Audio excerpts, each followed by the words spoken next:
Assalamualaikum warahmatullahi wabarakatuh.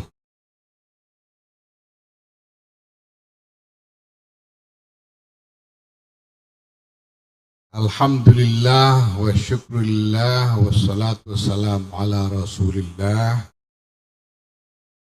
Sayyidina wa maulana Muhammadin ibn Abdullah wa ala alihi wa sahbihi wa mawala.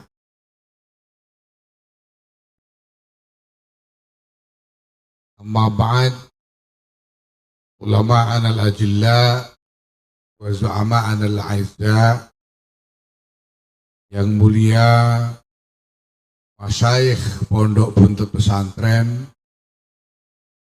fil muqaddimah, saya sayangi, saya cintai Kiai Haji Atib Rafi'uddin Izzah, Allah baqa'ah. Tadi Kiai Atib menceritakan bahwa pondok buntut pesantren itu didirikan pada tahun 1753. Itu yang dicatat. Yang tidak dicatat kita tidak tahu sejak kapan. Kiai Adib juga mengatakan bahwa beliau adalah ISIS. Jadi istri beliau hanya satu, itu yang dicatat.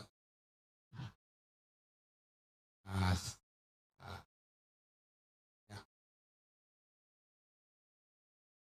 ya. Yang saya hormati Ketua MPR RI Pak Ahmad Muzani, Kiai tadi sengaja mengajak rombongan para pembesar ini jalan kaki melewati kampung-kampung dari kediaman beliau ke tempat majelis ini. Beliau mengatakan supaya bertemu dengan rakyat. Saya langsung menyaut, loh ini Pak Muzani ini kan rakyat. Rakyat bagian musyawarah. Pak Ahmad Muzani. Nah, beliau ketua majelis pemusyawaratan.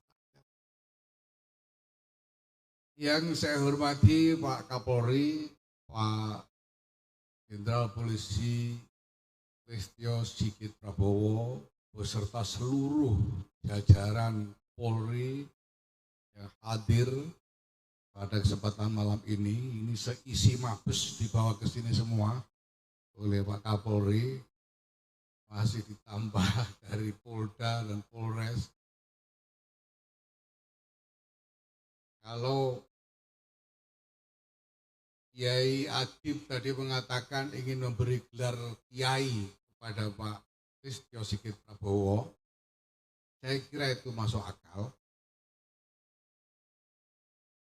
Karena kita semua mengalami bahwa di bawah kepemimpinan Kapolri Jenderal Listio Sigit Prabowo ini, kita masyarakat menikmati keadaan yang relatif tentram, tertib, aman, sehingga seolah-olah Pak Listio ini telah berfungsi sebagai jimat ketertiban dan keamanan masyarakat selama ini. Pak Listio ini dulu pernah bertugas di Jogja kalau tidak salah. Beliau tahu betul di Jogja itu banyak jimat-jimat yang disebut kiai. Ada Kiai Tunggul Wulung, Kiai Nogro Sosro Sabu Inten dan lain-lain. Jadi kalau ini Kiai Listio Sigit Prabowo, saya kira masuk akal. Saya hormati para pejabat pemerintah yang lain hadir, juga para pejabat dari TNI, ada Danrem hadir bersama kita, alhamdulillah, Allah. Juga pejabat pemerintah yang lain, Pak Wamen, Niko asmane Emmanuel Ebenezer. Sugeng rawuh Kiai Marzuki Mustamar, monggo. Alhamdulillah. Sahlan. Monggo.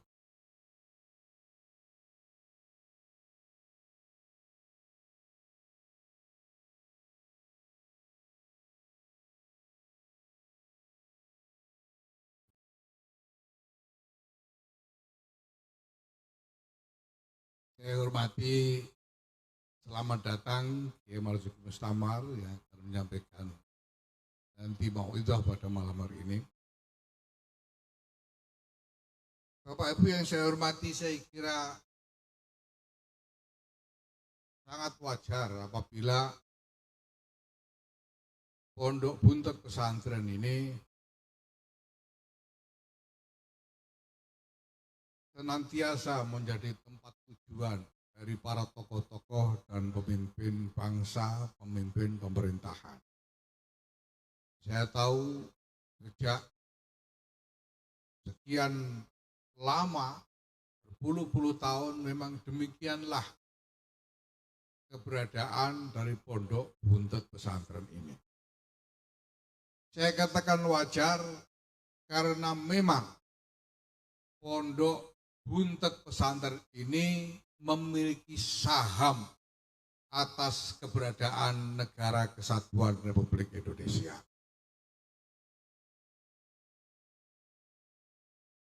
Ketika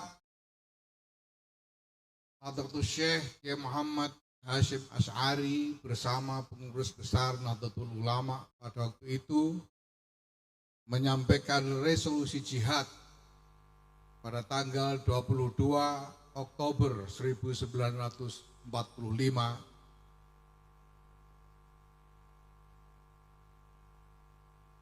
berdatanganlah laskar-laskar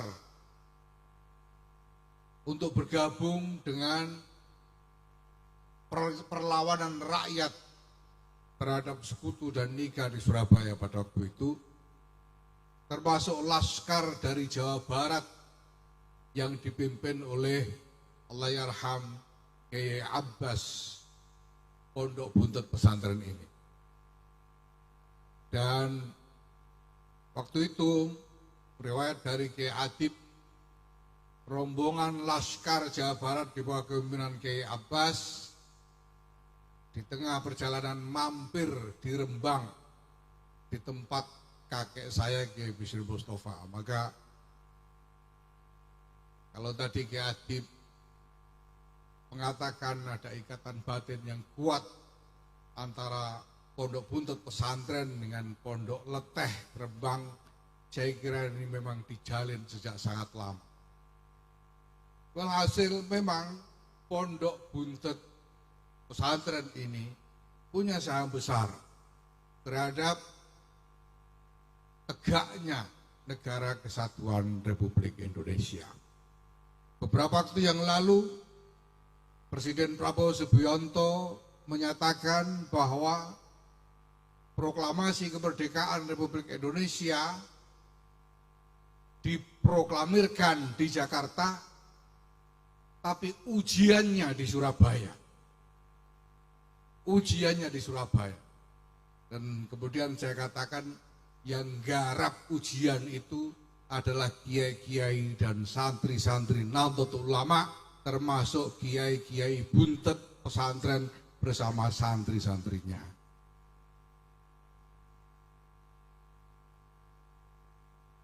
Sebagai Ketua Umum Pengurus Besar Nahdlatul Ulama, pada kesempatan ini saya juga ingin menyampaikan terima kasih atas nama PBNU dan atas nama Jam'iyah Nahdlatul Ulama kepada pondok buntut pesantren dan para masyayikhnya, baik yang sudah mendahului maupun yang masih ada hingga sekarang. Semoga nanti diteruskan oleh penerus-penerusnya, senantiasa memelihara husnudzon umat kepada Jam'iyah Nahdlatul Ulama.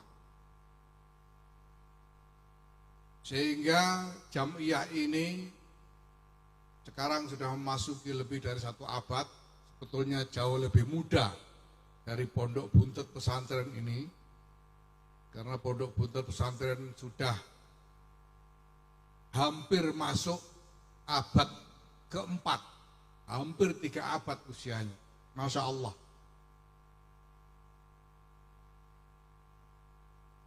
Dan bahwa Nahdlatul Ulama berkembang demikian besar, saya yakin bukan terutama oleh program-program atau kinerja dari organisasinya, tetapi yang paling utama adalah karena khidmah dari para ulama, para kiai-kiai di pondok-pondok pesantren yang terus tanpa kenal lelah, tadi disinggung juga oleh Ketua MPR, mengasuh, membina masyarakat yang memang merupakan bagian dari tabiahnya para ulama. Karena al-ulama itu yang zuruna ilal ummah bi'ainir rahmah. Ulama memandang umat ini dengan pandangan kasih sayang. Dan fungsi itulah wazifah yang dikerjakan, yang diteguhi oleh para kiai, para ulama itulah yang terus memelihara husnudzon dari umat kepada Nahdlatul Ulama sehingga berkembang menjadi sedemikian besar. Saya sendiri mengatakan kepada teman-teman, para fungsionaris, para kader NU bahwa berkembangnya NU menjadi begini besar ini sebetulnya tidak masuk akal. Saya sendiri tidak bisa menjelaskan dari mana asal-usul kebesaran ini. Dan kalau kita pikirkan, penjelasan paling dekat adalah ini semua karena khidmah tanpa kenal lelah dari para ulama, para kiai-kiai pesantren kita, termasuk para masyayikh Pondok Buntut Pesantren. Maka terima kasih, jazakumullah ahsanal jaza. Semoga berkah dari pondok pesantren, Pondok Buntut Pesantren ini senantiasa terus menerus sumrambah, terbagi di antara kita semua secara lumintu dan lestari. Bapak Ibu yang kami hormati,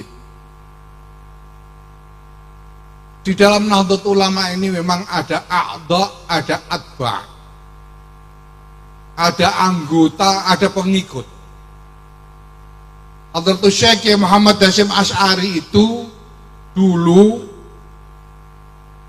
yang beliau undang untuk bergabung ke dalam Nahdlatul Ulama itu pertama-tama adalah para ulamanya. Yaitu siapa? Para ulama dari Ahlus Sunnah wal Jamaah. Beliau katakan, "Ya ayyuhal ulama ussadatul atqiya", wahai para ulama dan sadah yang bertakwa-takwa. Yang tidak takwa enggak diundang, yang diundang aja yang bertakwa. Min ahli sunnati wal jamaah, min ahli madhahibil a'immatil arba'ah. Ini yang beliau undang. Dan beliau katakan, kullukum, para ulama, wa man tabi'akum minal fuqara wal aghniya wal du'afa wal aqwiya, halummu ila hadhil jam'iyah al-mubarakah al-mausumah bi Nahdlatul Ulama. Anda semua wahai para ulama bersama pengikut-pengikut Anda, mari semuanya bergabung ke dalam jam'iyah yang berkah ini, yaitu jam'iyah Nahdlatul Ulama. Masya Allah.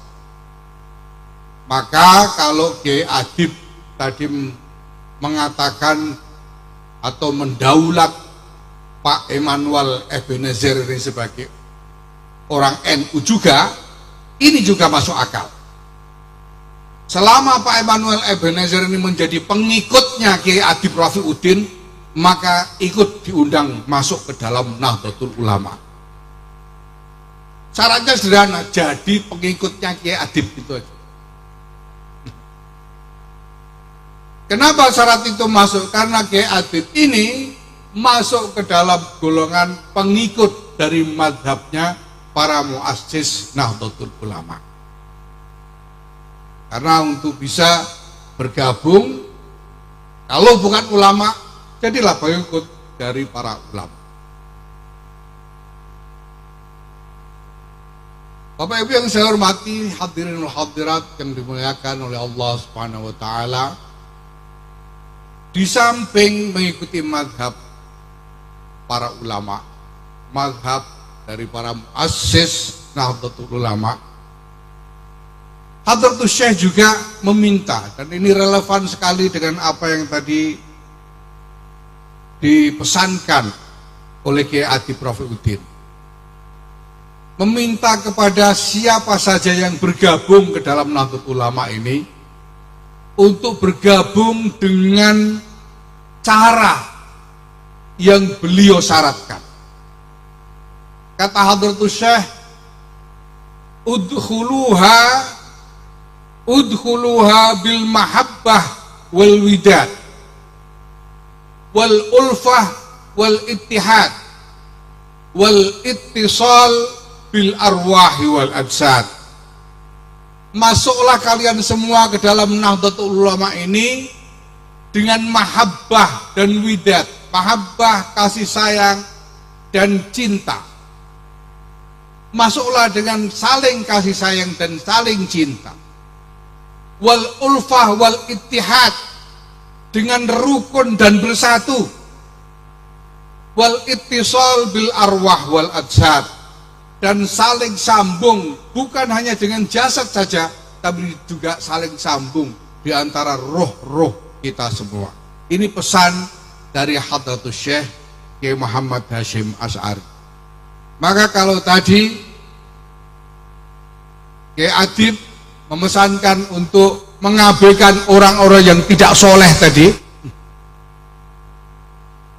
ini tepat sekali kalau dialamatkan terutama kepada mereka yang tidak mengajak kepada kasih sayang, tidak mengajak kepada kerukunan dan persatuan, tidak mengajak pada ikatan batin dan jasad di antara kita semua.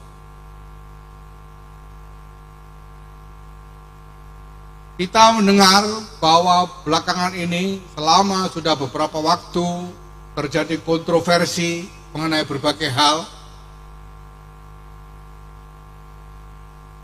Nah, marilah kita gunakan, karena kita mengerti bahwa di dalam masalah apapun pasti ada perbedaan pandangan, ada perbedaan pendapat di antara kita. Mari kita jalani itu semua tanpa melepas mahabbah wal widad di antara kita, tanpa melepas ulfah wal ittihad, dan dengan terus memperkuat ittisal bil arwah wal ajsad. Para pendahulu kita ini dulu tidak selalu sama dalam pandangan-pandangan mereka. Kita mendapatkan riwayat yang terkenal sekali mengenai perbedaan pendapat antara Hadratus Syekh Kiai Muhammad Hasyim Asy'ari sendiri misalnya dengan Kiai Fakih Mas Kumambang mengenai kentongan di masjid-masjid dan langgar-langgar. Kita mendapat riwayat yang terkenal juga tentang perbedaan pandangan dalam berbagai macam hal antara Kiai Abdul Wahab Hasbullah dengan Kiai Bisri Sansuri. Tapi kita juga tahu bahwa beliau semua menjalani perbedaan-perbedaan itu dengan terus memegang teguh mahabbah wal widad, memegang teguh ulfah wal ittihad, memegang teguh ittisal bil arwah wal ajsad. Maka kalaupun ingin bicara tentang ilmu yang menyangkut perbedaan pandangan, mari kita bicarakan tetap dengan ulfah di antara kita semua. kita hindari cara-cara yang membuat kemarahan, yang membuat kejengkelan, apalagi kebencian di antara kita.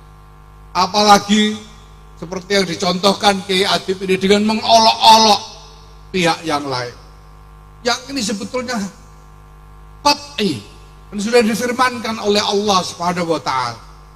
Ya ayyuhalladzina amanu la yaskhar qaumun min qaumin asa ayyakunu khairam minhum wala nisa'un min nisa'in asa ayyakunna khairam minhun.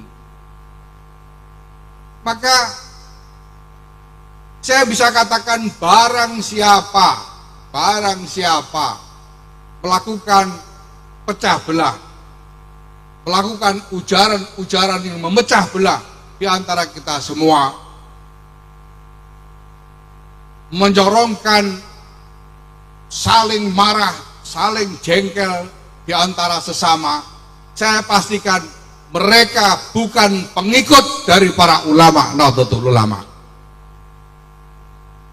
Ini mudah-mudahan Gus-Gus Buntut ini hadir semua.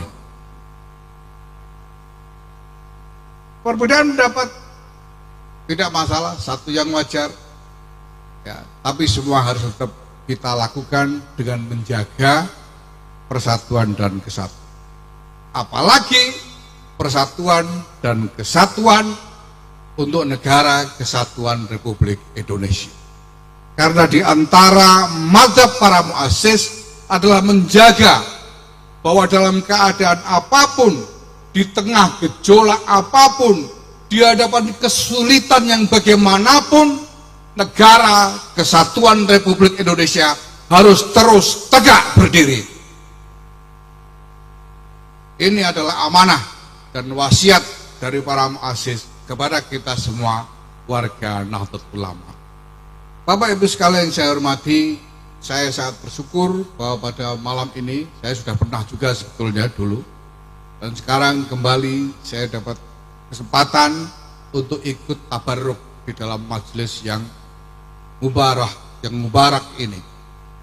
Mudah-mudahan dari majelis ini kita semua mendapatkan barokah yang agung dari Allah Subhanahu wa taala, diberikan kebaikan-kebaikan, baik kebaikan dalam urusan dunia kita, urusan agama kita, lebih-lebih lagi kesentosaan dan kebahagiaan nanti di yaumil akhirah, sehingga berkumpul dengan para masyayikh Pondok Buntut Pesantren ini, berkumpul dengan kasih kita semua Sayyidina wa Maulana Muhammad sallallahu alaihi wasallam.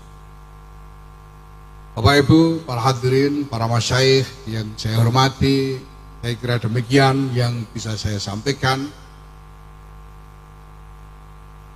Selamat kepada Pondok Buntut Pesantren atas kejayaan yang tidak pernah luntur selama hampir 3 abad ini. Mudah-mudahan kejayaan ini dapat terus dipertahankan, dilangsungkan hingga yaumil akhir nanti. Amin. Wallahul muwaffiq ila aqwamit thoriq. Wassalamualaikum warahmatullahi wabarakatuh. Assalamualaikum warahmatullahi wabarakatuh.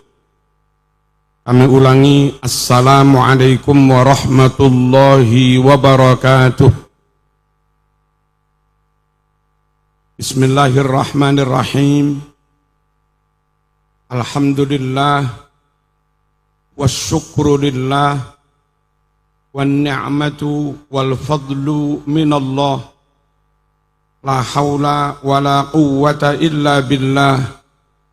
Alaihi tawakkalna wa ilaihi anabna wa ilaihi masiruna.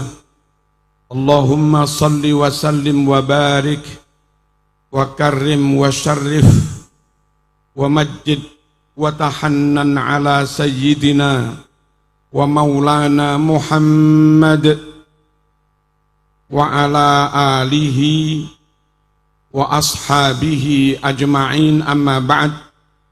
Ayyuhal haflul kiram, ittaqullah ittaqullaha haqqa tuqatih wa la tamutunna illa wa antum muslimun. Yang sangat kami muliakan Ketua PBNU Agus Kiai Haji Yahya Khalil Saquf, semoga sehat panjang umur berkah untuk kita semua, amin.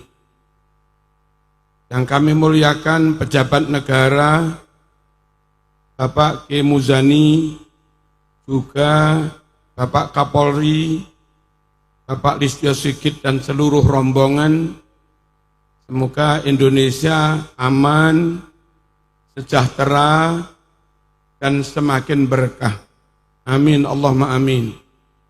Di Arwani amin dan seluruh keluarga pengasuh keluarga dalam, matta'anallah bituli hayatikum wa nafa'ana bi'ulumikum wa afadhu alaina min barakati du'aikum, amin. Seluruh ketua dan pengurus NU Muslimat Ansor Fatayat, ada PMII juga yang kebetulan menantu sini katanya, baik wilayah, cabang, ada beberapa ketua cabang Rawuh, MWC.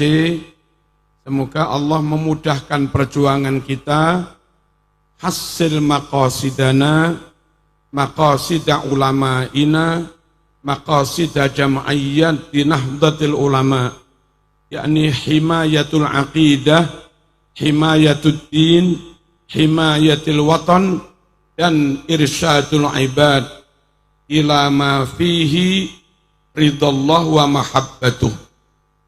Para undangan, para alumni, hadirin hadirat rahimakumullah, pondok adalah pusat tafakuh, pondok pusat ilmu.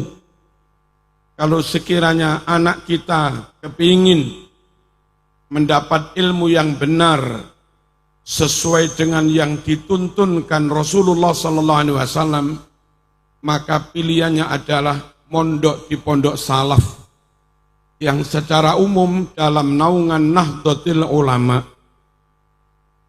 Kami tidak menyalahkan lembaga yang lain, tapi yang paling aman untuk mendapatkan sihhatul ilmi wal amal, ittisalus sanad, dan barakatul ilmi, pilihannya adalah pesantren. Hadirin rahimakumullah, mengapa harus pesantren?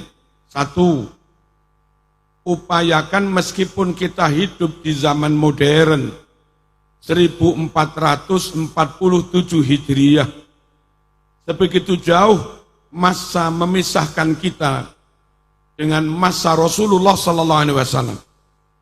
Tapi asalkan tetap ngaji di pesantren, maka kita, anak kita dapat ilmu yang jaraknya, kebenarannya nggak jauh-jauh dengan zamannya Rasulullah SAW.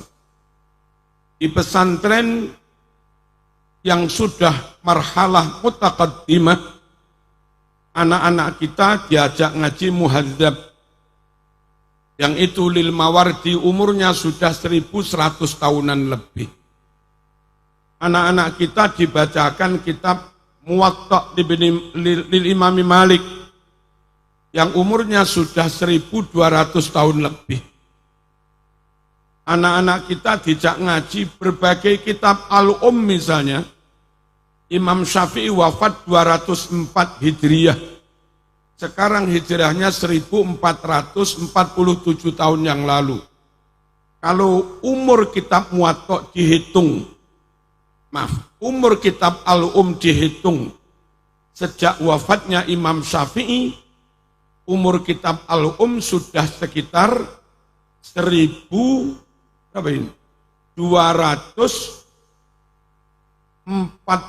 sekian. 1243, sekitar itu.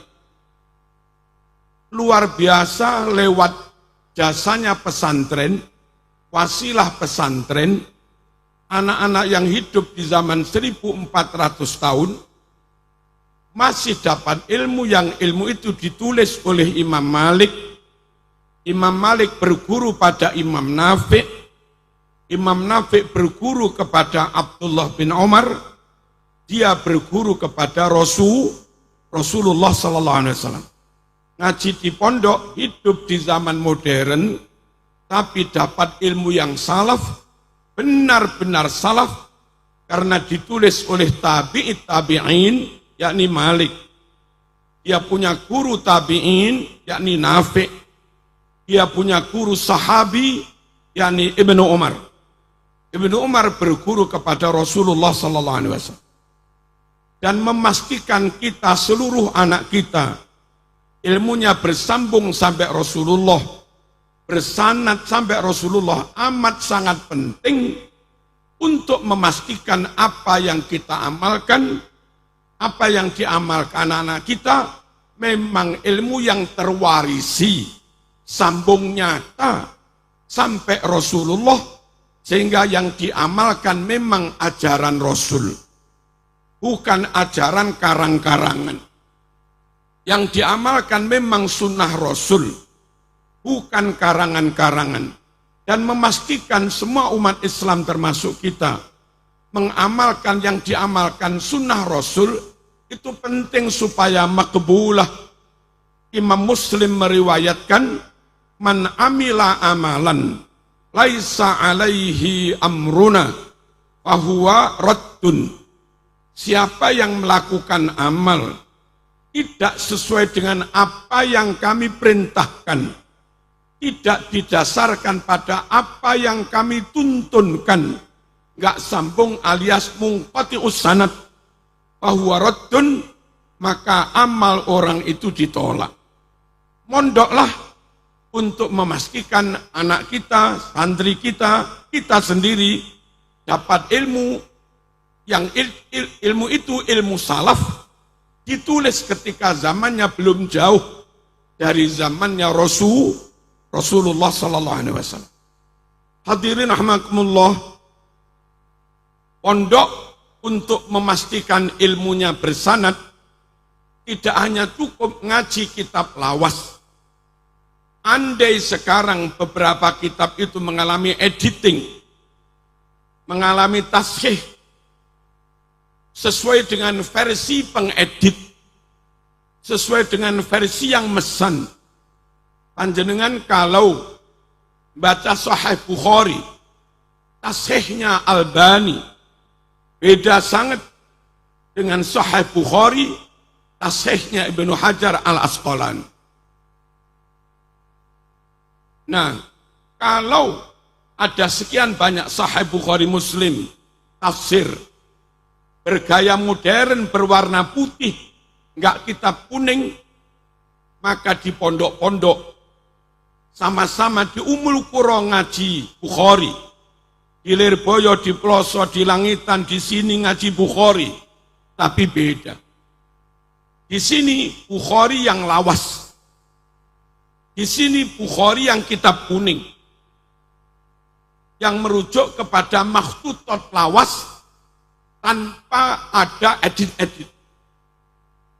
Yang Timur Tengah saya punya Sahih Bukhari versi Arab, itu hadis yang hilang ada 15 lebih. Puluhan hadis yang hilang. Dan mereka menyebutnya itu juga Sahih Bukhari. Sungguh pondok pesantren salaf kayak Buntet benar-benar jadi pilihan. Kalau kita khawatir ngaji di tempat lain, hadisnya sudah dikoreksi, hadisnya sudah diedit atau dikurangi, maka ngaji di pondok salaf, kiainya megang kitab kuning lawas, itu kitab kuning yang belum diudik-udik. Apa diudik-udik? Apa kiai? Kitab kuning yang masih asli. Kepengen dapat asalah, orisinil, ilmu orisinil, lafaz orisinil, pilihannya harus ngaji ke pondok salaf. Allahumma shalli ala sayyidina Muhammad. Saya dulu alumni Jamiatul Imam Muhammad bin Saud. Sama-sama ngaji Riyadhus Shalihin. Di pondok salaf ngaji Riyadhus Shalihin. ternyata ada saja kalimat yang beda. Kalau di kitab kita yang kitab kuning, disunnahkan ziarah ba'dal haji ila qabrin Nabi sallallahu alaihi wasallam. Tulisan di Riyadus Shalihin, ziarah ila qabrin Nabi. Man hajja walam yazurni faqad jafani. Siapa yang haji enggak menziarahi aku, berarti dia satru dengan saya. Tapi yang versi Saudi sama-sama Riyadus Shalihin, tulisannya bukan ziarati qabrin Nabi, tapi ziarati masjidin Nabi. Lafaz qabri diganti dengan masjidin Nabi. Bagi mereka, ziarah Nabi enggak sunnah. Yang sunnah itu ziarah Masjid Nabawi. Padahal dulu ketika Madinah jadi Yathrib, enggak ada apa-apanya. Mungkin juga kurang berkah. Yathrib Madinah menjadi berkah karena ada jasad mulia di situ. Jasadnya Rasulullah sallallahu alaihi wasallam. Aneh kalau Madinah menjadi mulia karena Nabi ada di situ, lalu orang mengatakan enggak perlu ziarah Nabi dan cukup ziarah ke Masjid Nabawi.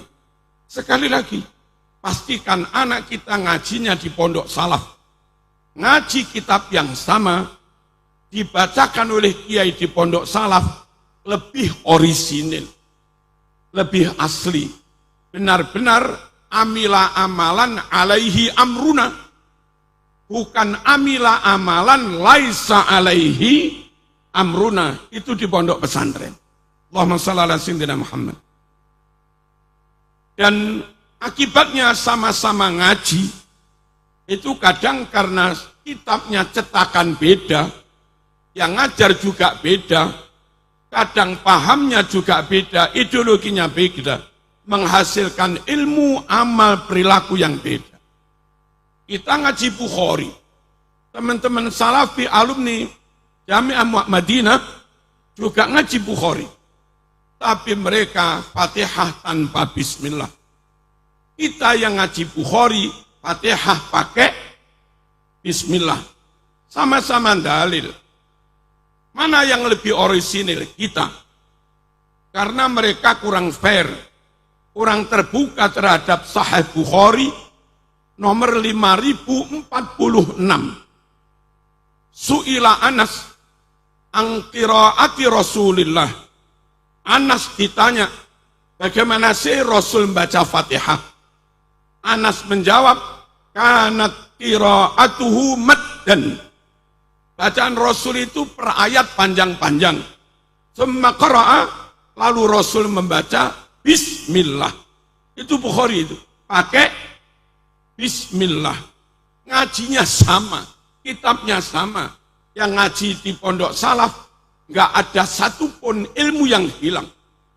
Semuanya tersampaikan secara fair, secara terbuka, secara amanah. Bukhari 5046, Nabi Fatihah basmalah. Kita ngaji di Buntet juga pakai basmalah. Allahumma shalli ala sayyidina Muhammad. Bukhari 1001, hal qanata Rasulullah fi salati subhi qala na'am ba'da ruku'. Apakah Rasul membaca kunut ketika sholat subuh? Anas menjawab, ya, setelah bangun dari ruku. Nyata hadisnya Bukhari. Nabi kunut ketika sholat subuh. Sama-sama ngaji Sahih Bukhari. Kita yang mondok di pondok salaf, ya yang ada itu diamalkan apa adanya. Nabi kunut, hadisnya Sahih Bukhari, ya kita kunut. Nggak usah banyak-banyak mikir. Tapi mereka yang hasil ngaji di luar pondok salaf, tahu ada hadis kunut, muter-muter. Yang akhirnya berkesimpulan nggak usah kunut. Allahumma shalli ala sayyidina Muhammad. Bukhari 1010, berdoa pakai tawassul. Tuntunannya di situ. Allahumma inna kunna nastasqi ilaika binabiyyina fatasqina. wa natawassalu bi ammihi ay ala Abbas fasqina. Itu Bukhari. Ya Allah, wasilah Kanjeng Nabi, mohon kau turunkan hujan. Ya Allah, natawassalu, kami bertawasul kembali dengan paman Nabi Sayyidina Abbas, mohon kau turunkan hujan.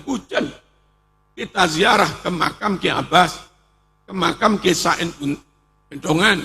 Ya Allah, dengan karomah Ki Said, dengan karomah Ki Abbas, kami mohon pondok kami ditakdirkan manfaat barokah besar seperti pondok yang dirintis oleh beliau.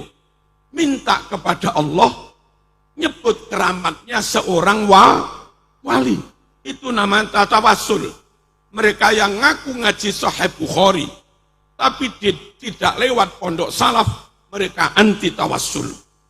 Dan sama-sama kita ngaji Bukhari tapi ikut kiai salaf, kita bertawasul. Betapa pentingnya sama-sama kembali ke Quran Sunnah, tapi kembalilah ke Quran Sunnah lewat pondok salaf, bukan yang lain-lain. Allahumma shalli ala sayyidina Muhammad. Dua lagi hadirin,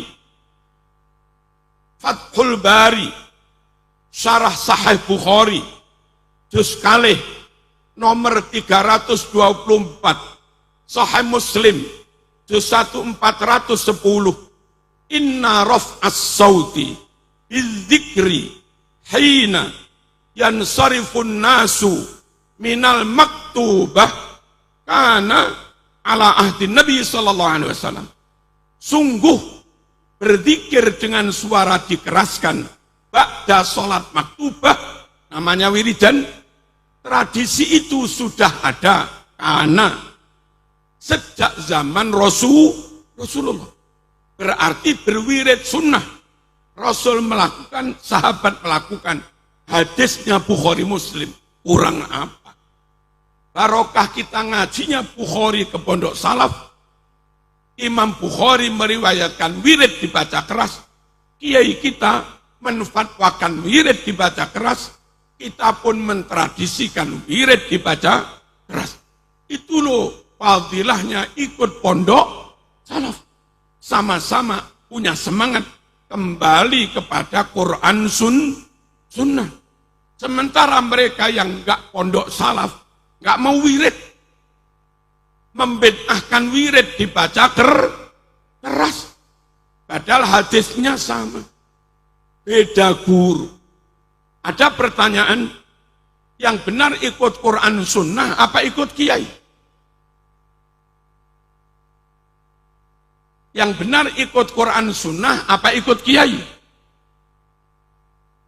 Kalau you ikut kiai nggak ikut Quran Sunnah, kafir kamu.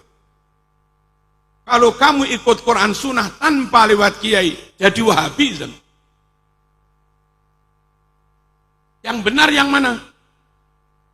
Yang benar ikut Quran Sunnah dengan dibimbing para kiai. Sama-sama mau ke Amerika, bawa Google Map, sama-sama ke New York, bawa peta, nggak ada yang bimbing, nggak ada yang jemput, nggak ada guide, bingung mas. Meskipun sudah berbekal tulisan petunjuk, tapi akan lebih mudah, ada peta, ada Google Map, ada yang jemput. Antisipasi kalau jalan ini ditutup, mapnya bingung. Tapi kalau ada yang jemput lewat sini mas, selesai. Jangan benturkan ikut kiai apa ikut Quran Sunnah. Yang benar kembali kepada Quran Sunnah dengan bimbingan para kiai. Yang ilmunya bersambung sampai Nabi. Kitab Bukhari, Muslim, Ihya, Muhadzab yang dipegang kiai itu sudah umur ratusan tahun, sudah ada maknanya. Makna didapat dari gurunya, bukti fisik konkret. Kalau ilmu kiai bukan ilmu ngarang, memaknai bukan memaknai ngarang, dia memaknai itu memang gurunya begitu. Gurunya juga itu loh pentingnya pondok di pondok salaf. Dan nyatanya nggak ada satu hadis pun yang dikurangi kalau kita mondok di pondok salaf. Kalau ngaji kepada golongan modern, kitabnya sama, tapi kadang isinya beda. Di kitab Rahmatul Ummah yang agak modern, itu membuang lafadz la yang itu konyol. Yang lawas, Rahmatul Ummah lawas, sama dengan yang di I'anah, di Qalyubi, wala yajuzu sorfuz zakati libina'i masjidin au madrasatin au ribatin au nahwiha. Ada kalimat la. Tidak boleh mentasarufkan dana zakat untuk bangun masjid, madrasah, pondok, dan yang semisalnya. Itu diambil dari infak fisabilillah, bukan dari zakat. Tapi ada cetakan Rahmatul Ummah yang saya baca lanya hilang. Wa yajuzu sarfu zakat. Konyol apa enggak ini? Konyol. Nah, kalau orang langsung beli kitab itu baca tanpa dingajikan kepada pondok salaf, dia mungkin jadi pengurus ranting NU. Tapi berfatwanya sudah enggak sama dengan Lirboyo. Kenapa? Yang dia kaji kitab yang enggak digurukan, kitab yang enggak dia sanadkan, enggak mondok dulu di pondok salaf. Penting sekali berguru ke pondok salaf. Barangkali dalam kitab yang kita beli ada kesalahan yang perlu dikoreksi, ditaswib, maka ngaji di depan Mbah Maimun, ngaji di depan Kiai Fuad, ngaji di depan Kiai Makhrus Ali. Berkesempatan beliau mengingatkan kita, kurang la, jong. Itu Pak Jong, bukan Kof. Penting sekali mondok di pondok salaf. Allahumma shalli ala sayyidina Muhammad. Bukan hanya kitabnya asli, bukan hanya keilmuannya bersambung, berguru-guru bersambung sampai Nabi. Di pondok salaf, dia yang membaca kitab dipastikan alim nahwu sorof.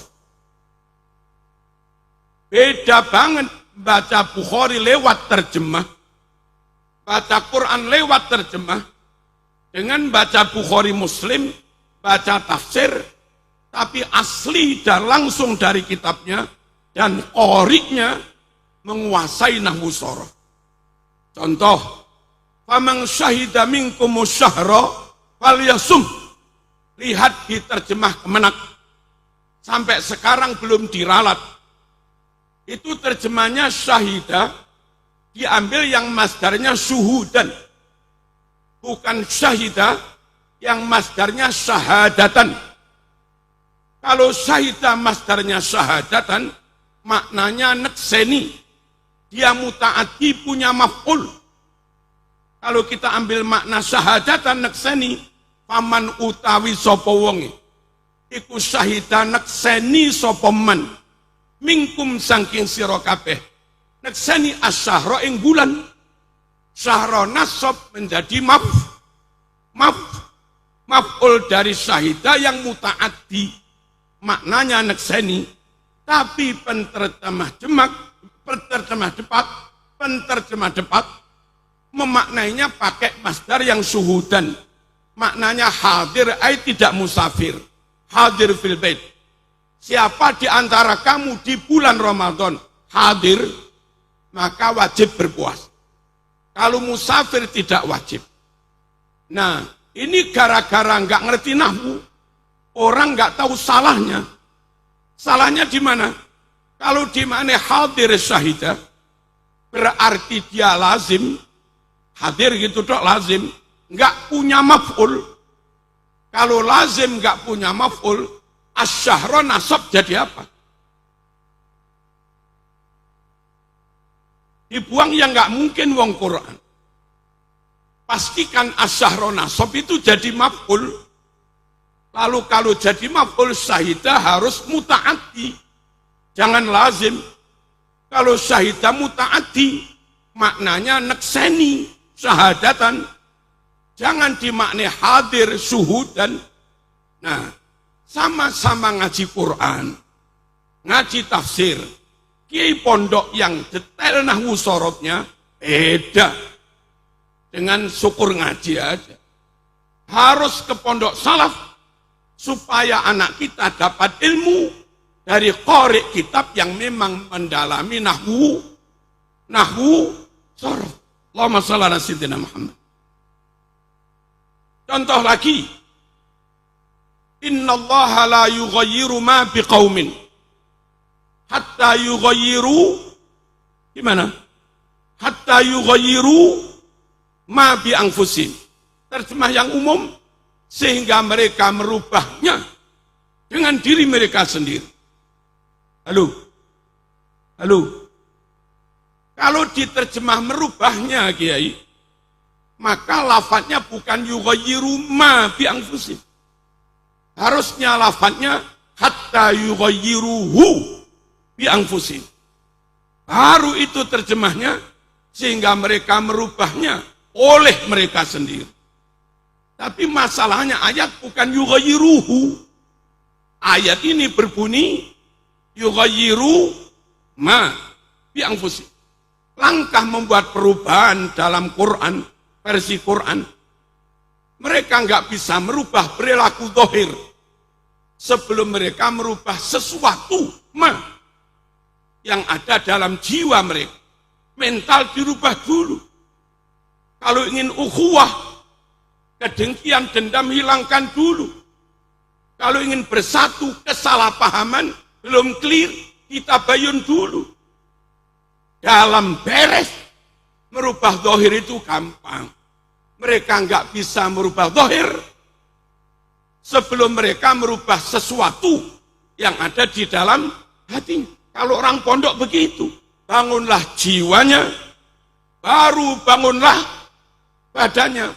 Ma bi anfusih. Nah cuma wong yang nerjemah itu kurang ngerti nahwu sorob. Tabrak saja sehingga mereka merubahnya. Ini loh, perlunya ngaji sama-sama ngaji tafsir. Pilihlah pondok salaf, bukan yang lain-lain. Kenapa harus pondok salaf? Kiainya bertanggung jawab dalam memilih makna karena ngerti nahwu sorob. Contoh lagi, kuda itu wajib zakat apa enggak? Dalilnya enggak ketemu, dalil nas. Tapi dalil nahwu sorob ada.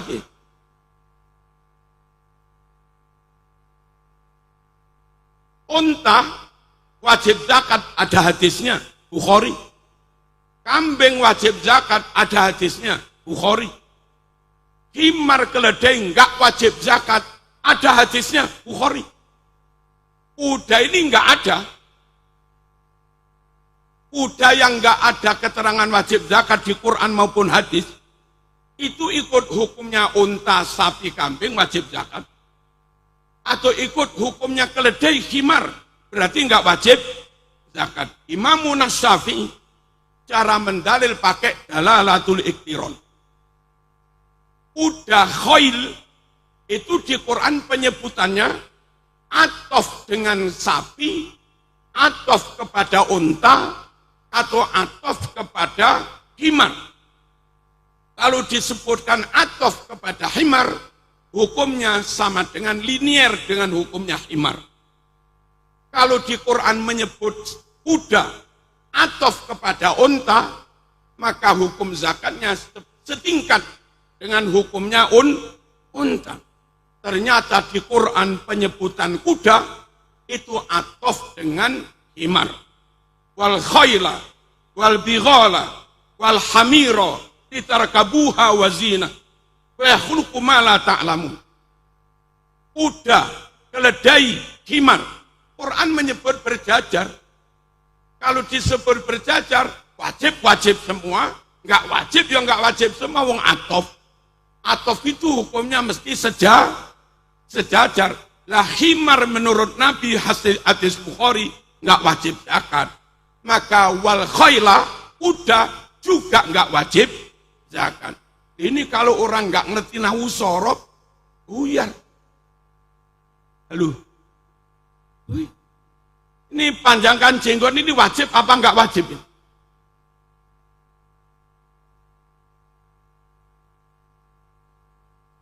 Kalau wajib, Ki Arwani dosa. Karena nggak manjangkan jenggot. Tapi kalau manjangkan jenggot juga dosa. Istrinya sedih. Bunyai marah. Enaknya panjang apa enggak ini? Kalau kembali kepada dalil, dalilnya juga perintah panjangkan jenggot. Tapi kalau kembali kepada ilmu termasuk nausoro, baru kita paham, ini enggak wajib dipanjang.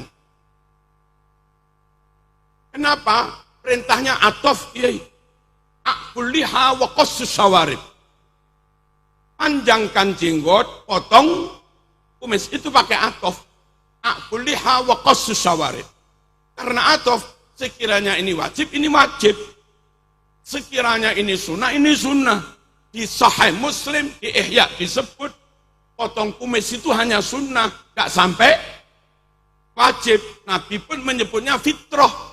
Belum tentu yang dimaksud sunnah, mandubah, syar'iyah belum tentu. Mana hadisnya? Al-fitratu khamsun. Kesunatan dalam bersih-bersih itu ada 5. Qalmul adfar, potong kuku. Ya, wanatful ibti, mencabut rambut ketiak. Wasiwak, siwakan ada yang wajib, ini enggak ada.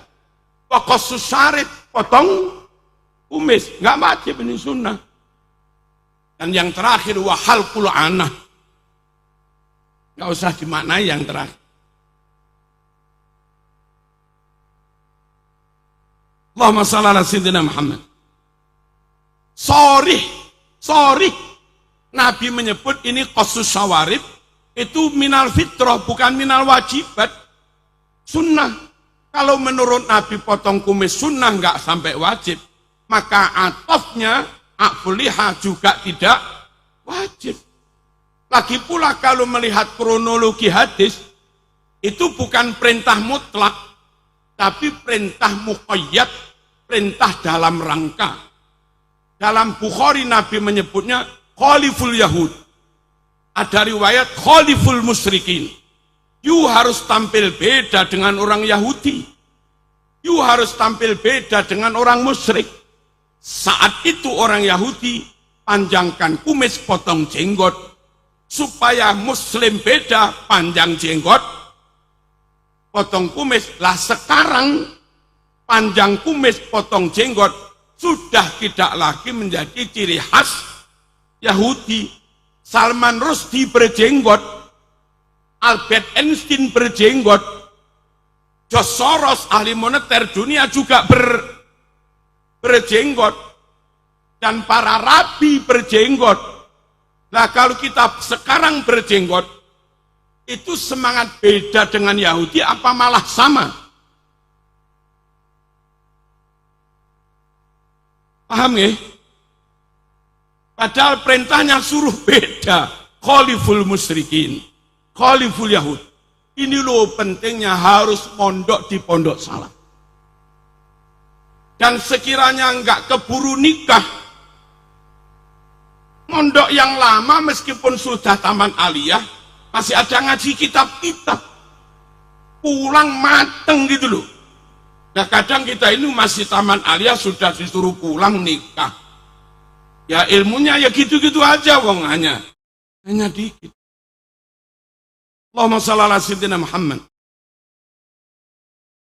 Orang yang tidak sholat, orang yang menyatakan iman ikrar syahadat, tapi belum melaksanakan kewajiban sholat zakat, itu dosa besar apa murtad?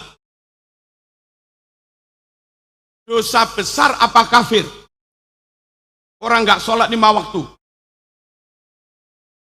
Dosa besar apa copot imannya? Kita NU madhab Syafi'i mengatakan dosa besar. Kalau mati tetap wajib dimandikan, dikafani, disolati, dimakamkan di makam muslim. Kenapa pakai begitu? Pakai nahwu. Menurut surat wal asri, kalau pakai nahwu, iman itu lain dengan amal soleh. Amal soleh punya substansi sendiri, punya entitas wujud makna sendiri, iman juga punya entitas wujud makna sendiri. Dan di Al-Quran itu diatofkan amanu wa amilus sholihat, beriman dan beramal soleh. Karena ini atof dan beramal soleh, makna beramal soleh itu punya makna sendiri, makna iman juga punya makna sendiri meskipun beramal soleh. Orang Cina non-muslim baru baca syahadat, belum sempat sholat zuhur mati, dia sudah punya iman, belum punya amal soleh. Apa imannya hilang? Enggak, iman itu ada sebelum ada amal soleh. Sehingga ketika amal solehnya hilang, jangan lantas dikatakan imannya juga hilang. Al-aslu fil atfi al-mughayarah. Pada dasarnya atof, itulah atof kepada wujud lain yang beda. Saya Marzuki. Orang menyebut juga pengasuh pesantren Sabilur Rasyad. Orangnya sama. Itu kalau membuat bahasa jangan pakai atof, tapi pakai badal alias mudir, sahib ma'had Sabilur Rasyad Marzuki, ya pengasuh pondok pesantren Sabilur Rasyad yakni Marzuki sudah hadir. Jangan pakai uang. Marzuki dan pengasuh Sabilur Rasyad hadir. Salah pakai dan. Emangnya orangnya dua. Kalau atof harus dua wujud, ini ada, ini ada. Nah di Quran iman diatofkan, amal soleh diatofkan kepada iman. Amanu wa amilus sholihat. Sehingga logikanya iman punya wujud makna sendiri, amal soleh juga punya wujud makna sendiri. Andai ada orang nakal belum beramal soleh, tidak otomatis substansi imannya hilang. Makanya kita NU enggak kaku-kaku. Orang abangan masih seneng horeg. Ya diharamkan izaknya. Unsur mengganggu, menyakiti, mudarat pada orang lain tetap kita haramkan. Tapi mereka muslim. Kalau kita enggak pandai-pandai momong mereka, bisa-bisa ucul di momong gereja. Malah parah. Enggak ada kiai pondok salaf yang kaku. Enggak ada kiai pondok salaf yang ekstrim, enggak ada. Yang radikal enggak ada. Karena punya beda banget. Allahumma shalli ala sayyidina Muhammad. Hadirin hamakumullah. Wamsahu bi ru'usikum. Usap bi itu maknanya apa? Kalau dimaknai kelawan, kacau. Saat yang ngusap kepala, wamsahu bi ru'usikum. Ngusapo kelawan sirah sira kabeh. Padahal prakteknya ngusap sirah kelawan tangan. Bukan ngusap tembok kelawan sirah. Itu kalau orang memaknai apa adanya, wudhu setelah basuh tangan, saatnya ngusap kepala dia begini. Ngusap tembok dengan kepala dia. Wamsahu, dia nggak tahu bahwa di antara makna bi itu ada yang maknanya min taba'id. Bil basta'in. Dengan bi buatlah makna isti'anah kelawan. Wa'addi. Dengan bi maknailah muta'addi. Takdiyah. Awet. Dengan bi buatlah makna iwat. Istaritu hada bihada. Ditukar, iwat. Al-siqi. Dengan bi makna ketemu. Marartu bi Zaidin. Bukan maknanya jalan bersama Zaid. Tapi ketika jalan berpapasan ketemu dengan Zaid.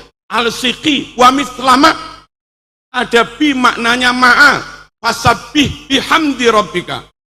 Maknanya bertasbihlah seraya muji Tuhan. Bukan bertasbih dengan memuji Tuhan. Wa mislama wa min. Ada bi maknanya min sebagian. Ada di Quran, ada. Aina yasrobu bihal muqarrabun. Di surga ada bengawan sumber mata air. Yasrobu kang podo nginum. Biha sebagian dari bengawan itu. Bi maknanya sebagian. Sopo sing nginum sebagian bengawan surga. Al-muqarrabun. Para ahli surga yang memang dekat Allah. Bi ini kalau dimaknai semua konyol. Di surga ada ain, ada sumber mata air bengawan. Semuanya diminum sampai kering, habis. Oleh ahli surga yang gak mungkin lah. Dimaknai dengan minum dengan bengawan. Minum itu dengan gelas, bukan dengan bengawan. Di sini nggak bisa dimaknai dengan yasrobu biha yang sangat rasional, nyata. Di sini dimaknai sebagian. Di surga ada bengawan, yang mana ahli surga minum sebagian dari bengawan itu. Nah kalau biha bi maknanya sebagian, wamsahubi maknanya juga sebagian, usap sebagian dari kepalamu. Makanya di Sahih Muslim, famasaha binasiyatihi. Nabi ketika wudhu, ngusap ubun-ubunnya. Enggak harus semua. Di pondoklah. Enggak hanya dapat riwayat yang didapat anakmu di pondok, hadis yang lafadznya sambung sampai Nabi. Kiainya megang kitab kuning lawas, dijamin enggak ada editing. Enggak ada revisi. Asli orisinil, dibaca oleh kiai yang alim nawusoro. Yang itu memungkinkan enggak salah paham. Andai enggak mondok di pondok salaf, ya jadinya sudah enggak karu-karu. Contoh lagi, wa qatilul musyrikina kaffatan kama yuqatilunakum kaffah. Teman-teman radikal, orang Chinese sudah damai dengan kita, siap hidup berdampingan satu bangsa, satu negara. Masih mereka sweeping, masih mereka rampas, alasannya kafir, halal darahnya. Mereka dulu menyerang kita. Dalilnya waqatilul musyrikin, perangi orang-orang musyrik semuanya. Karena mereka telah memerangi kita semuanya juga. Nah mereka salah, fi'ilnya pakai yuqatiluna mudhari'. Lah kok dimaknai telah, kayak madi aja. Itu bukan qatalukum, tapi pakai yuqatilunakum. Perangi orang musyrik, karena sekarang mereka menyerang kita. Itu memang wajib kita hadapi. Hanya selisih qatalu sama yuqatiluna. Di pondok, kalau ada orang non-muslim, meskipun dulu pernah menyerang kita, sekarang sudah enggak. Sekarang giliran kita mendakwai mereka, bukan memerangi mereka. Meskipun dulu pernah memerangi pasca Fathu Makkah, damai Fathu Makkah, Nabi tidak menyerang kafir Quraisy, meskipun mereka dulu suka menyerang Rasul. Terus gak ada rumus perang balas dendam itu.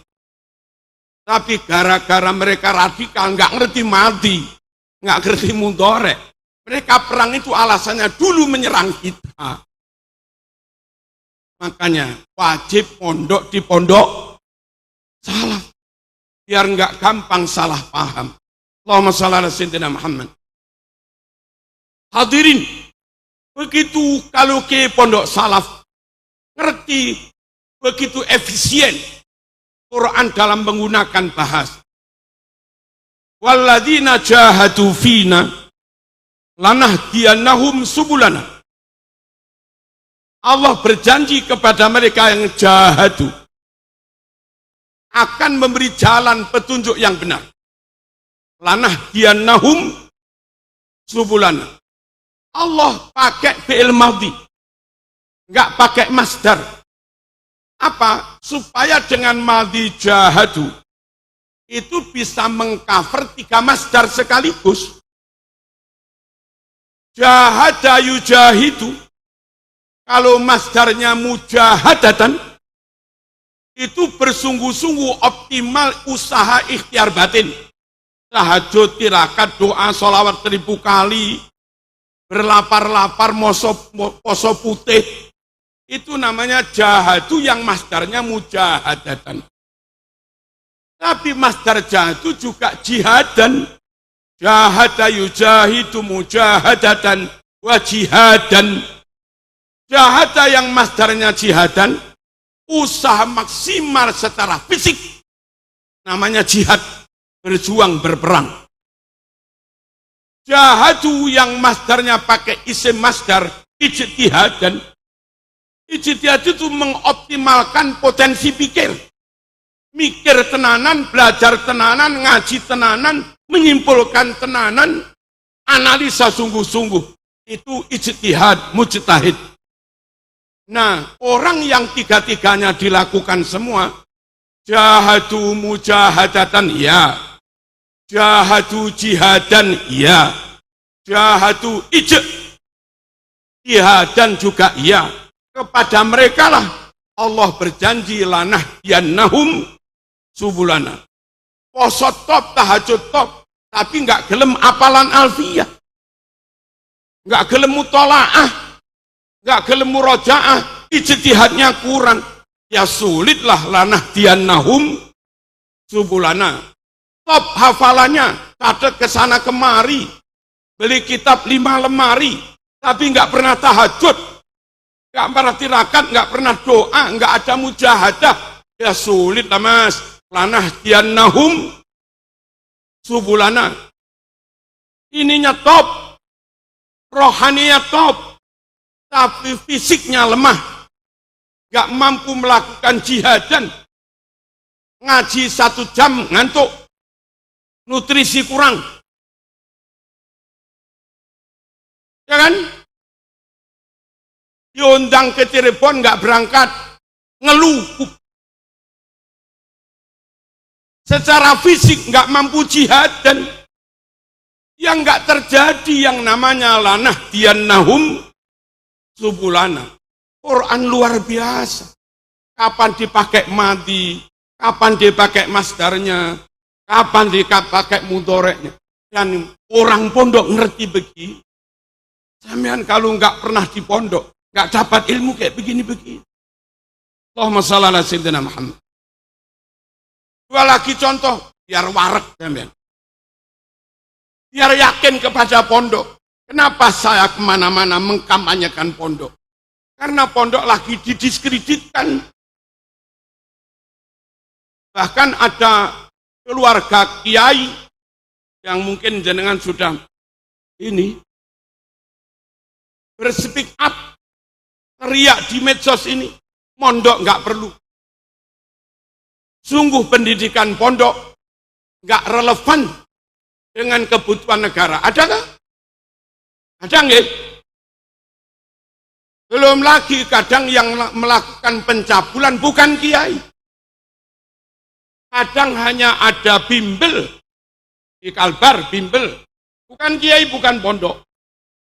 Sesekali sebelum pelajaran ada doa. Gurunya di bimbel itu melakukan pencabulan. Pemberitaannya pondok yang kena, pengasuh pesantren pencabulan. Mereka masif menyerang pondok. Masif memojokkan pondok. Maka jangan salahkan Marzuki kampanye untuk pondok.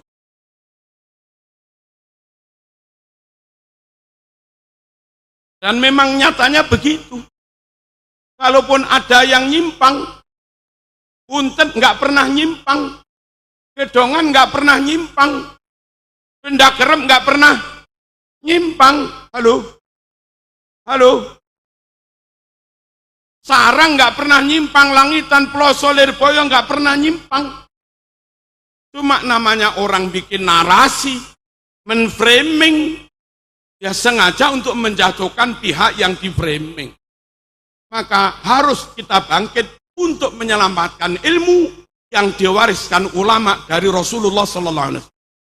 Al ulama warathatul anbiya. Para ulama, para kiai ini loh, orang yang nyata mewarisi ilmunya Nabi. Bukan hanya kepinterannya, bukan hanya akurasi pemahamannya yang mereka warisi, tapi semangat nasrul ilm itu juga ada di pesantren. Bayangkan, ngajar TPQ nggak dibayar, hanya murni semangat moga-moga dapat ridhonya guru. Itu hanya alumni pesantren. Nyemak Quran di musola-musola, sorogan, nggak ada yang bayar, itu alumni pesantren.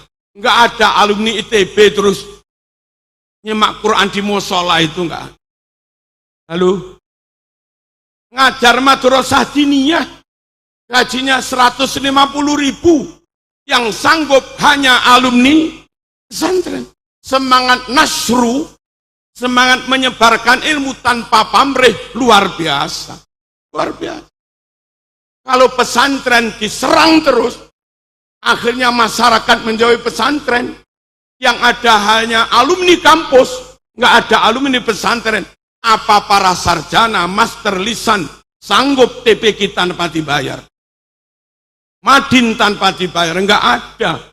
Dan akhirnya ketika semangat nasrul ilmi mati, maka penyebaran ilmu juga mati. Kita nggak ingin itu. Allahumma shalli ala sayyidina Muhammad. Kembali ke laptop. Apa kembali ke laptop? Hadirin hamakumullah. Nabi Ibrahim koyok-koyok melafatkan sesuatu yang salah. Tapi benar nggak salah. Peristiwa tadi malam, kalau tadi malam madhi mestinya. Nabi Ibrahim melafatkannya pakai mudhari. Inni ara fil manam anni adbahuka fangdur madza tara.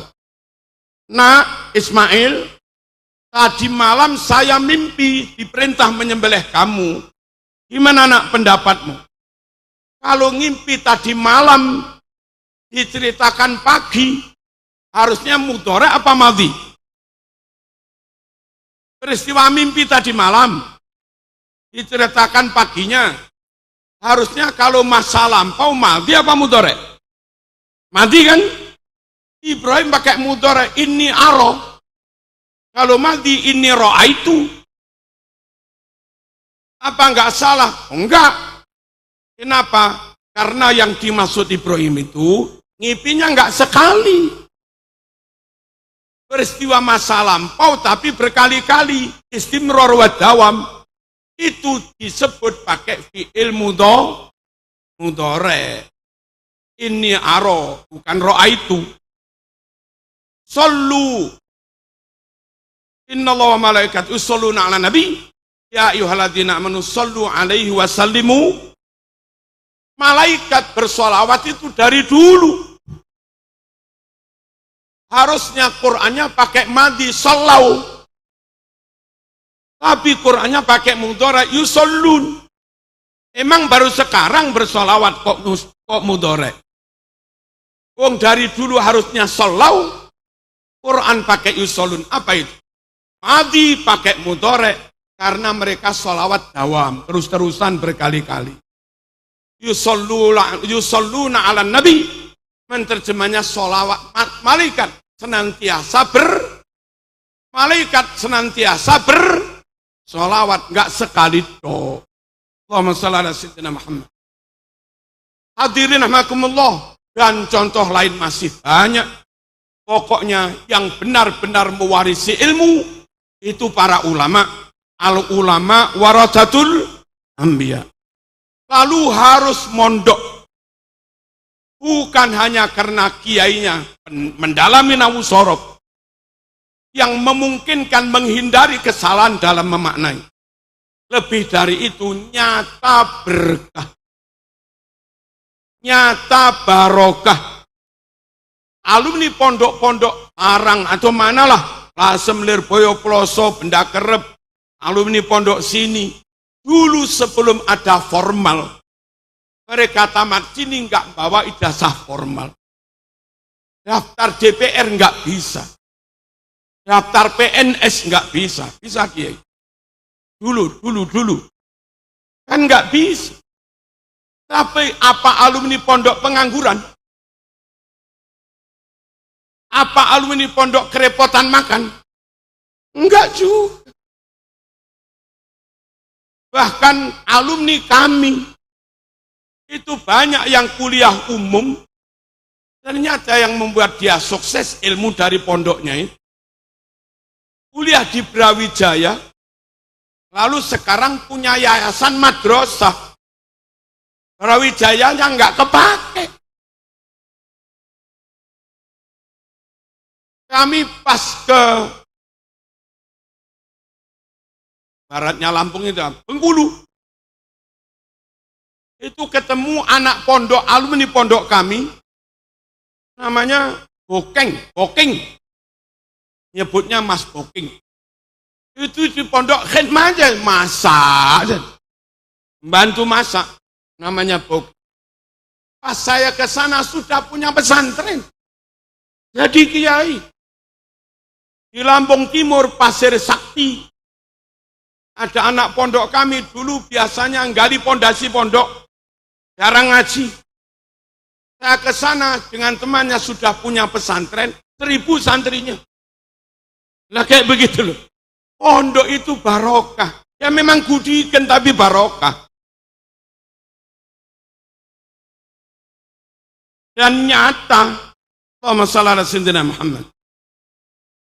Saya ini full dapat barokah ya lantaran kiai-kiai pondok. Saya alhamdulillah kiai.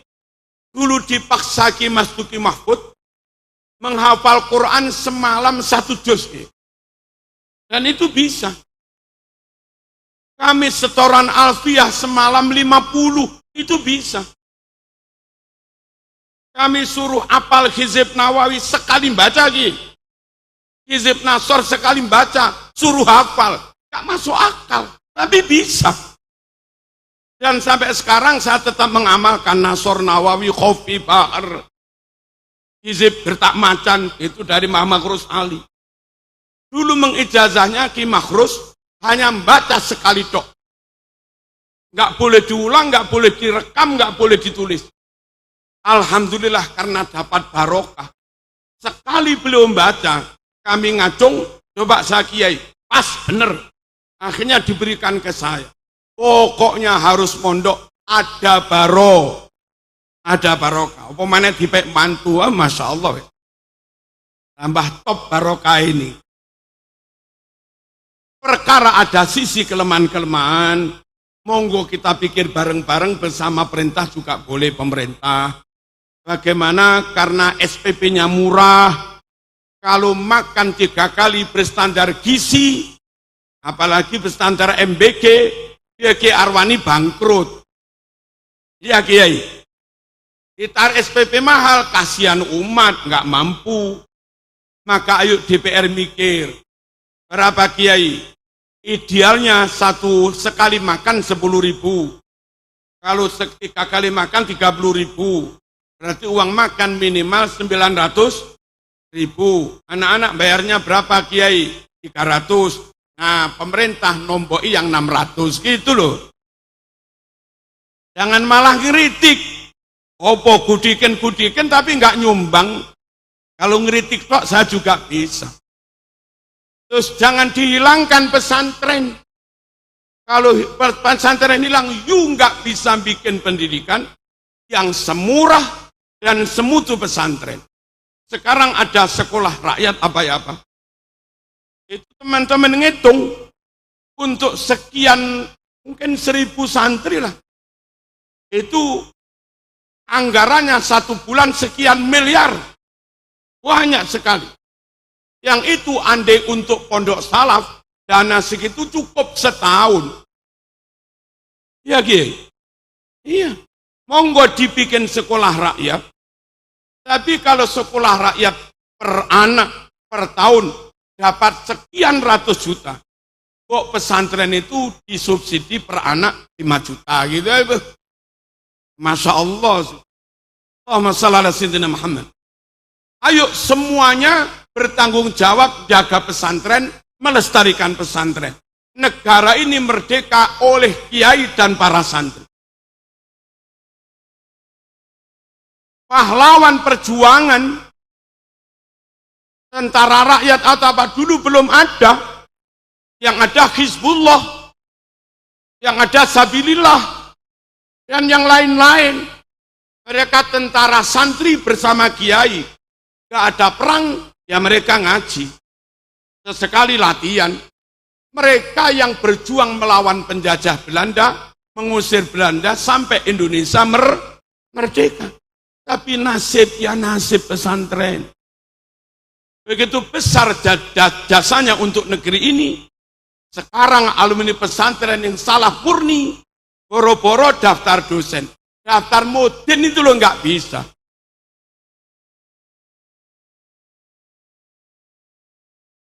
Sekedar hanya daftar, apa itu yang Kemenak paling rendah itu apa?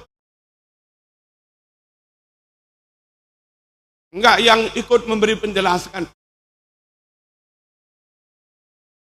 Penyuluh, alumni pondok salaf, ijazahnya dipakai daftar penyuluh itu loh enggak lah. Padahal negeri ini dulu merdeka oleh kaum pesantren ngeten.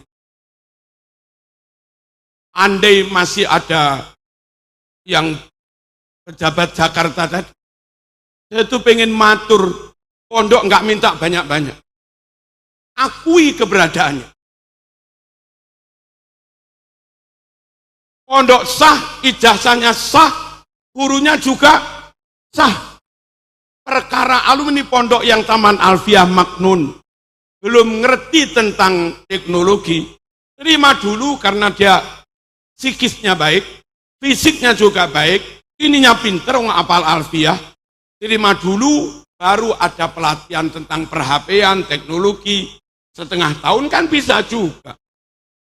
Nah masalahnya memang sengaja di portal, supaya anak pondok nggak bisa masuk. Oh nyatanya sekolah umum pun setelah diterima DBUMN, nggak bisa langsung kerja kok. Masih ada pelatihan. Apa salahnya alumni sini, Pondok Ploso, Lirboyo, Hiniah Murni, diterima, tapi nanti ikut pelatihan. Alumni pondok yang IQ-nya 130 ke atas, hafid Quran, hafal Alfiah Maknun, harusnya bisa masuk ke dokteran. Ya gimana nggak punya latar belakang sains matematik? Terima ujiannya di bulan Januari. Nanti Februari pengumuman, ada waktu Februari sampai Agustus. Diberi matrikulasi 7 bulan. Pemadatan materi matematika, bahasa Inggris, IPA. 7 bulan selesai. Siap ikut perkuliahan. Perkaranya itu bukan begitu. Memang nggak mau. Dan sengaja ditutup sehingga kita kaum pesantren kalau ingin masuk ke kedokteran susahnya bukan main.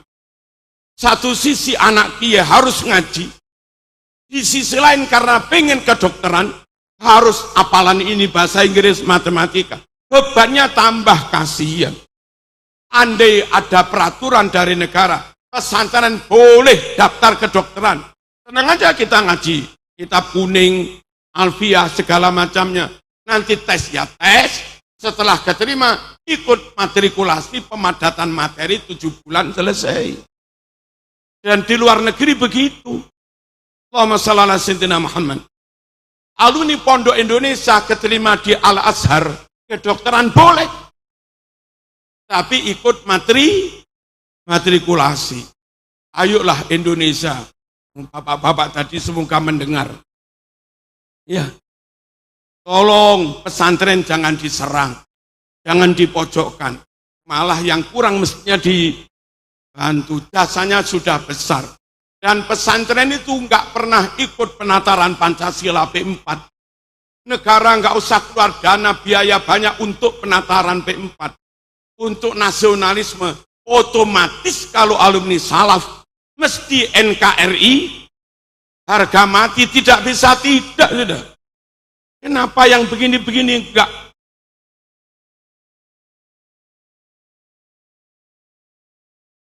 Harusnya. Negara itu punya utang besar loh kepada pesantren. Kalau pesantren ngamuk, wes gak usah Pancasilaan. 30.000 pesantren, jutaan santri, sakwaline, anti NKRI semua, buyar. Perkara negara ini tetap kokoh kedaulatannya NKRI-nya. Ya karena ribuan kiai, ribuan pesantren, semuanya NKRI harga mati, tapi nggak pernah dapat apa-apa. Kalau mereka apel upacara setahun sekali 2 kali, kaum pesantren, kaum santri apel Pancasila setiap malam Jumat. Setiap malam Jumat itu apel kesetiaan Pancasila. Mereka tahlilan, genduren, dikiran. Yang dibaca pertama, zikir, la ilaha illallah. Itu sila pertama, ketuhanan yang maha esa. Mereka duduk rapi, berbaju yang baik, tertib, adab. Itu sila kedua, yang adil dan beradab. Acara genduri, tetangga diundang semua. Non-muslim juga diundang kalau mau. Kalau enggak mau diberi berkat. Enggak beda-bedakan suku agama. Itu sila ketiga, persatuan Indonesia. Acara mau dimulai, kiainya yang sepuh sama ustadz yang muda musyawarah. Yang kiai yang dawuh, nak sama imami tahlilnya nak. Anaknya, buatan kiai, kami masih muda enggak adab kalau ngimam. Jenengan mawon kiai. Kiainya bilang, aku loro untu. Sampean yang imami, nggih pun.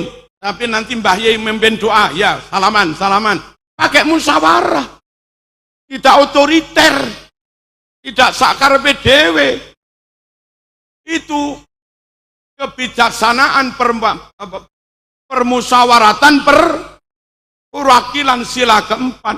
Selesai acara doa, yang baca rawon 1 piring, yang tidur rawon 1 piring, dan yang jaga nggak ikut baca, yo rawon 1 piring, imamnya rawon 1 piring, nggak dibeda-bedakan.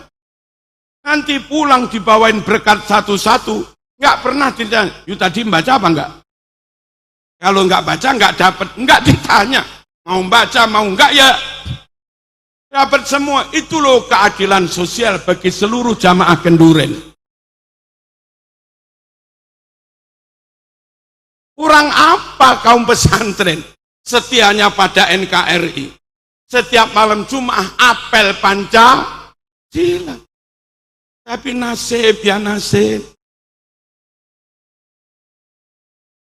Kami mohon negara mengakui keberadaan pesantren, ijazah pesantren yang diakui, daftar PNS bisa, daftar BUMN juga bisa. Lalu kalau mereka yang ngajar di sekolah formal, gurunya bisa lulus P3K, yang bertahun-tahun ngabdi di pesantren, harusnya punya kesempatan yang sama untuk bisa lulus P3K, biar nasibnya agak naik dikit lah. Kalau mereka yang ngajar di sekolah formal bisa sertifikasi, harusnya yang ngajar di pondok, ma'had ali, marhala awal, ula, taniyah juga bisa berproses dapat sertifikasi. Itu loh maunya kami begitu. Ojo wis gak nyumbang, kritik ojo. Yang terakhir, hadirin rahimakumullah, pondok itu menjadi luar biasa karena merakyat. Di mana ada pondok didirikan, masyarakatnya dapat berkah, dapat rezeki. Tadi saya masuk di sini, yai, gara-gara haul ini, berapa ratus orang malam ini guyang-guyu dapat rezeki. Ada yang jualan cilok, ya jualan macam-macam. Di mana ada pesantren, di situ ekonomi menggeliat. Pesantren salaf hulu untuk dakwah. Nggak ada niatan kiai nawaitu buat pesantren sebagai jaring untuk mendapatkan dana. Tidak. Saya bikin pesantren, yang jualan nasi tetangga boleh. Bosnya punya jualan nasi boleh, tetangga boleh. Kita buat pesantren, baksonya, ciloknya, warungnya, tetangga boleh, kami juga boleh.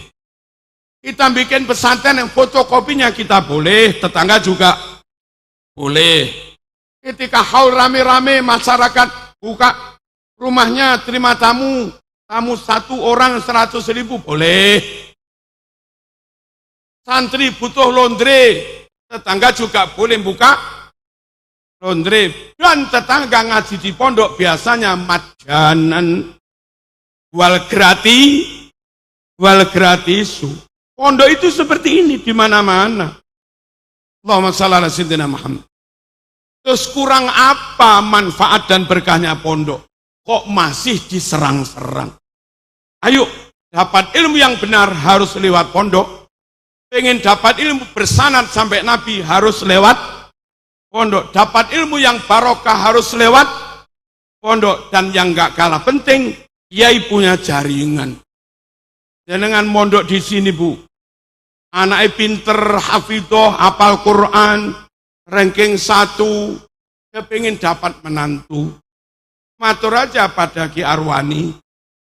Ya, Kiai, anak kami sudah umur 21, 22 tamat. Selesai hafal Quran. Barangkali ada Kiai. Kiai nyari telepon, ketemu teleponnya Marzuki. Halo? Kiai, ini ada anak cantik begini, coba kirim fotonya, tag. Tak tunjukin anak saya cocok, oke. Itu kalau nggak lewat jaringan pesantren sulit. Sama nyari-nyari alamat saya sendiri juga sulit. Tapi barokahnya mondok di sini, Kiai punya nomor HP saya, atau panitia punya nomor HP saya, segera berrawuh. Sekali lagi, ayo tetap bersama Kiai, ayo tetap bersama pesantren, selamat akhirat, berkah dunianya. Penutup, sabda Rasulullah sallallahu alaihi wasallam, sayati ala ummati zaman yafirru fihi nas minal ulama wal fuqaha. Kelak di akhir zaman, umatku yang harusnya manut kiai malah menjauh dari kiai. Gara-gara menjauh dari kiai, Allah beri 3 musibah, 3 bala. Pertama, yarfa'ullahul barakah min kasbihim. Kerja enggak barokah lagi. Ya sekarang ini. Dulu guru MI dengan gaji 200.000. Anaknya kuliah, punya rumah, enggak banyak utang, dan bisa haji juga. Dulu guru diniyah, gaji 50.000. Anaknya sukses, keluarganya sakinah, kadang bisa haji. Sekarang orang tuanya PNS, lulus sertifikasi, P3K, bukan lagi 200.000, 8 juta setiap bulan. Cerai. Kata Kemenak, daftar di Hakim Pengadilan Agama, sekarang ini setelah ada sertifikasi P3K, gaji naik, angka gugatan perceraian juga naik. Gimana wong duit banyak malah nggak sakinah? Apa itu? Tanda keberkahan dicabut. Anak berani pada orang tua. Padahal dibiayai banyak. Berkah dicabut. Yang kedua, yusallitullah alaihim sultanan dhaliman. Gara-gara nggak manut kiai umat ini, Allah memberi penguasa pemimpin yang dolim. Tidak sedikit kampung santri, lurahnya nggak sholat. Tidak sedikit desa daerah santri Islam NU, pemimpinnya Wahabi. Bahkan punya pemimpin non-muslim. Kok bisa? Bisa karena nggak manut kiai. Halo, ada begitu? Ada. Yang paling bahaya, yakhrujuna minad dunya bighairi iman. Orang awam seperti kita, nggak ikut kiai, bisa-bisa mati kafir tanpa membawa iman. Yakhrujuna minad dunya bighairi. Kok bisa? Sekarang aliran banyak. Dan beberapa aliran itu sesat. Sesatnya sampai murtad kufur. Ada aliran mengatakan haji cukup di Indramayu, ya kufur. Dulu ada aliran haji cukup di Sulawesi, di gunung apa, kufur, nabrak Quran ijma'. Ada aliran haji cukup di Jember dulu itu tawafnya, kufur. Dan wakilah perlu ditabayun lagi, katanya cukup di Tarim haji itu. Kalau iya ya kufur, karena menentang nasul Quran, menentang sesuatu yang mujma' alaih, qat'i. Nah orang awam ikut saja kan nggak tahu kan, gara-gara nggak ikut ulama, katut aliran sesat sampai kafir pun nggak tahu. Nabi membahasakannya mati tanpa membawa iman. Jangan jauh-jauh dari pondok, jangan jauh-jauh dari kiai. Apa-apa bertanyalah pada kiai, ngaji kepada kiai. Allahumma shalli ala sayyidina Muhammad. Ada golongan yang anggap anjing halal, ada kiai, ada golongan yang mengatakan sholat nggak perlu 3, 4, 5 kali, cukup 3 kali, ada. Namanya Islam Watu Telu. Ada apa enggak? Ada. Isragen, ada aliran sakti. Untuk dapat kesaktian harus zina sekian perawan. Menghalalkan zina murtad. Banyak loh aliran sesat yang kita itu enggak tahu itu sesat atau tidak. Daripada terjerumus, terjebak ada aliran sesat, mati kafir, mending kuncinya yang tidak sama dengan kiai, nggak usah diikuti. Dan kiai-kiai itu secara umum terhimpun dalam Jam'iyah Nahdlatul Ulama. Yang nggak sama dengan NU secara umum, nggak usah diikuti. Saya kira demikian, semoga pondok ini senantiasa barokah, berkembang, terus semakin besar, ianya, bunyainya, pengurusnya diberi kekuatan oleh Allah Subhanahu wa taala. Alafu minkum. Wassalamualaikum warahmatullahi wabarakatuh.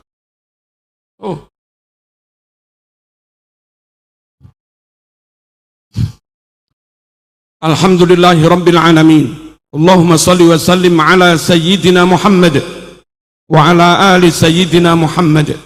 Allahumma zidna wa la tanqusna wa akrimna wa la tuhinna. وعاطنا ولا تحرمنا وأرضنا وارض عنا وآثرنا ولا تؤثر علينا اللهم بارك لنا في أسماعنا وأبصارنا وبارك لنا في أجسادنا وأرواحنا وبارك لنا في أنفسنا وأزواجنا وبارك لنا في أولادنا وبناتنا وبارك لنا في تلاميذ وتلميذات هذا المعهد وبارك لنا في أهل هذا المعهد وبارك لنا ولهم في كل ما أعطيتنا وإياهم اللهم اجعلنا وإياهم في كنفك وجوارك وأمانك من شر كل شيطان وسلطان وإنس وجن وباغ وحاسد وسبع وحية وقرب ومن شر كل دابة أنت آخذ بناصيتها اللهم من أراد بنا أو بديننا وعقيدتنا ومن أراد بهذا المعهد ومن أراد بأهل هذا المعهد ومن أراد بأصحاب هذا المعهد ومن أراد بتلاميذ هذا المعهد ومن أراد بمتخرجي هذا المعهد ومن أراد بأساتذة هذا المعهد سوءا وظلما وفتنة وفسادا وحسدا ومكرا وخيانة وسحرا فاجعل دائرة ذلك كله تدور عليهم وتصيبهم بحق ومكروا ومكر الله والله خير الماكرين وإذا بطشتم جبارين صلى الله على سيدنا محمد الحمد لله رب العالمين آمين السلام عليكم ورحمة الله وبركاته.